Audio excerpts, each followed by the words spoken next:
Western countries are taking the utmost efforts to make sure that there is a tactical defeat of Russia on the field. But we have made sure that our aim is denazification and demilitarization of Ukraine.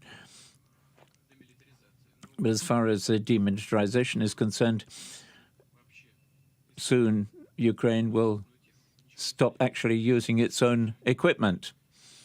Everybody knows what they're using, and it's all brought in from outside. But I think that the Ukrainian armed forces has no chances at all. I have no doubt about that at all. Thank you very much. Well, to discuss that, I'm joined now by our Moscow correspondent, Diana Magnay, and defence and security analyst, Professor Michael Clarke. Welcome again to you both. Diana, for those people who might not be across what this event is, what is this St Petersburg Forum? Well, it's the main kind of economic showcase moment for Russia every year. It's something that the Kremlin puts a lot of store in and invites a lot of international guests to try and drum up business, that kind of thing. He spoke for 1 hour, 22 minutes on economic matters. And then in the Q&A, things took a slightly different turn. And he said what you just heard about the Ukrainian counteroffensive, that it essentially stood no chance of succeeding.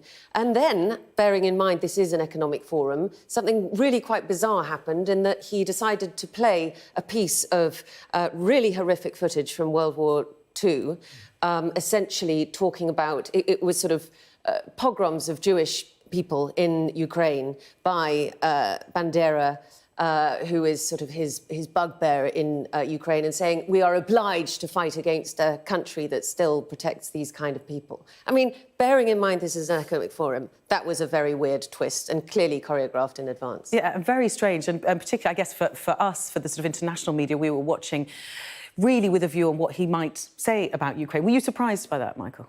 Surprised by how far it went. It was the Baba Yar massacre, which is this awful massacre. It was as graphic as you like, and he was talking about the fact that, you know, this shows what we're up against. We're up against the same old Nazis, and that Zelensky isn't really a proper Jew. They used to call him the little Jew, because, you know, when he was making fun of them before he became president, when he was just a comedian. And he's not a proper Jew anyway, he's not representative of the Jewish communities. They got into the Semitic issue as well. And it was wildly abusive. And again, it's part of Putin's message that this isn't really about the conquest of Ukraine. This is about cleansing Ukraine of the Nazis, who are led by the Nazis in Europe, who are led by the imperialists in America, and that we, Russia, are standing for civilization. He's made this whole war into a war for the future of civilization, with Russia as the centre point. And it's an alternative reality to the one the rest of us live in. And Diana, you're just back from Russia. Is that how it's being taken in Russia by the people?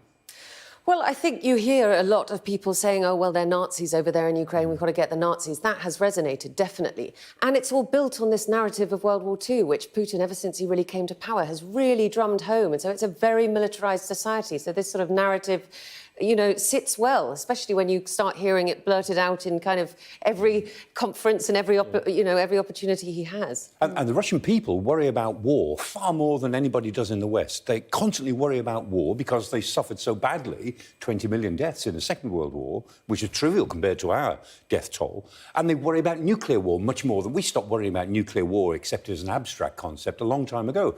But in Russian society, the prospect of war and the prospect of a nuclear war never seems all that far away. And it's a sort of a paranoia which it's easy for the Putin regime to play on. And has fed, I think, yeah. Yeah. But given, as you said, that it was an economic forum, he was very upbeat about the Russian economy. He said in April the GDP grew 3.3% in annual terms. We're among the leading economies of the world. I mean, all stuff we would expect him to say, that he'd responsible, balanced monetary policy. On questions like the sanctions and on foreign businesses leaving Russia, how was he able to try and present Russia in a good place right now? Because economically it is doing OK. And actually, if you walk around Moscow, you do see a lot of Western businesses still operating. And now you see, for example, Inditex, who runs Zara, things like that, they've opened a whole lot of new branches there under Russian names, probably with goods that are produced in Russia. There is still a lot of business, Western business in Russia, which is, you know, I didn't expect that when the war began, but it is still there. And it has encouraged some sort of domestic private enterprise too, which he was really trying to emphasise today. Yeah, I mean, he obviously has to put a pretty brave spin on this kind of thing, but I think he and we have all been surprised at how the economy has managed to fare over the last 15 months. All right. Well, it's a big economy. That's the point. It's not very vibrant, but it's a big economy, so you can't bring it down quickly, and it shouldn't be brought down quickly. So it'll bob along as it is doing, and it's cash rich because of energy.